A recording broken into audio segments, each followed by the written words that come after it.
संत नामदेव भागवत धर्माचा प्रचार करीत सकल हिंदुस्थानात भ्रमण करीत असताना पंजाब मधील घुमान या गावी आले.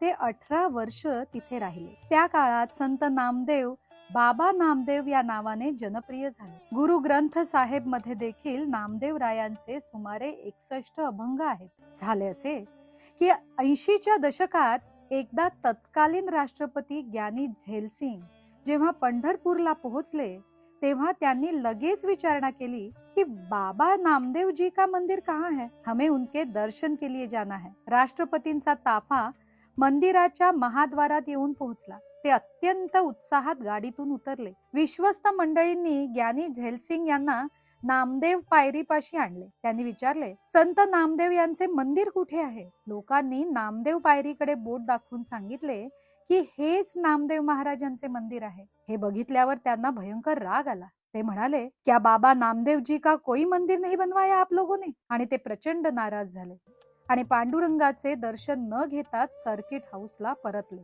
त्यावेळी ज्ञानी झैल यांना समजावून सांगण्यात आले की नामदेव रायांनी या ठिकाणी समाधी घेतली आहे. नामदेव राय हे विठ्ठलाचे अनन्य साधारण भक्त असल्याने त्यांना असे वाटत होते की आपल्या मृत्यूनंतरही पांडुरंगाच्या दर्शनाला येणाऱ्या प्रत्येक लहान थोर भक्ताच्या पायाची धूळ आपल्या मस्तकी पडावी, म्हणून मंदिराच्या पहिल्या पायरीशी नामदेव महाराजांनी समाधी घेतली आहे, जेणेकरून पांडुरंगाच्या दर्शनाला येणाऱ्या प्रत्येक भक्तांची पायधूळ त्या पायरीवर पडेल.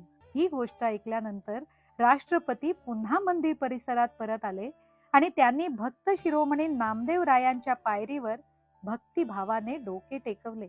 भागवत धर्माची भगवी पताका उत्तर भारतात फडकवणारे 14व्या शतकातील भक्त शिरोमणी नामदेव महाराजांच्या चरणी संजीवन समाधी सोहळा दिनानिमित्त शतकोटी वंदन.